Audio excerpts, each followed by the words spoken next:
I don't think people know how big of a deal this actually is. What's going on, guys, and welcome to this video. For those who don't know me, I'm Stephen Schultz. I'm a photographer and content creator, and I make videos all around the subject photography. In today's video, I want to talk to you about the new Lightroom update and how it's going to save a lot of photographers a lot of time.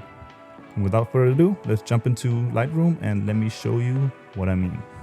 I prepared two photos. One is a portrait and one is a cityscape shot. And on those photos, I want to show you the new updates that Lightroom made to their newest version. So when you open up Lightroom and you go to the Develop tab, right underneath the histogram on the right side, you can see 4 symbols, and that's right where the magic happens. So the very right one is your masking tool, then you got your eye correction, you got your spot removal tool, and you got your crop tool. And what we're going to talk about today is all about the masking tool on the right side. So once you click on that and the drop down menu opens up, you have 2 new options, which is select subject and select sky. Those 2 things are going to change your editing forever. It's crazy how far AI got.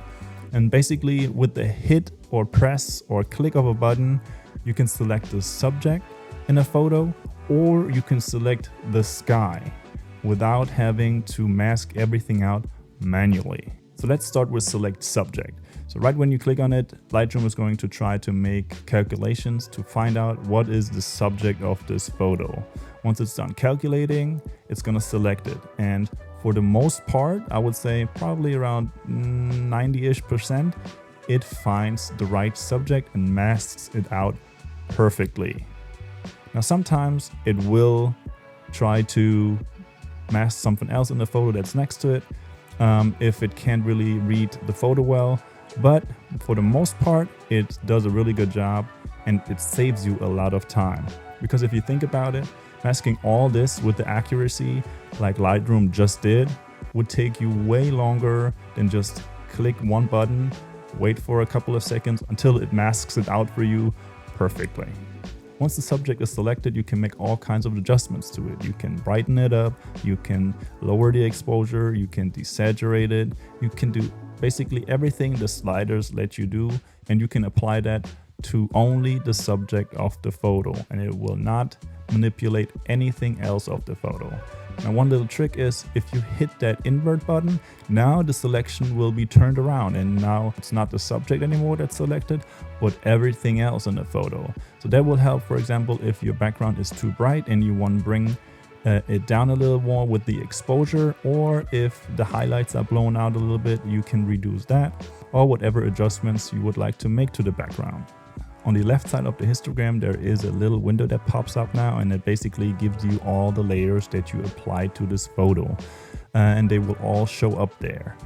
A really cool and convenient thing, for example, is that you can name all your layers now. For example, you could name this one radial filter and the other one subject. Now you can exactly see which filters you applied to this photo on one click.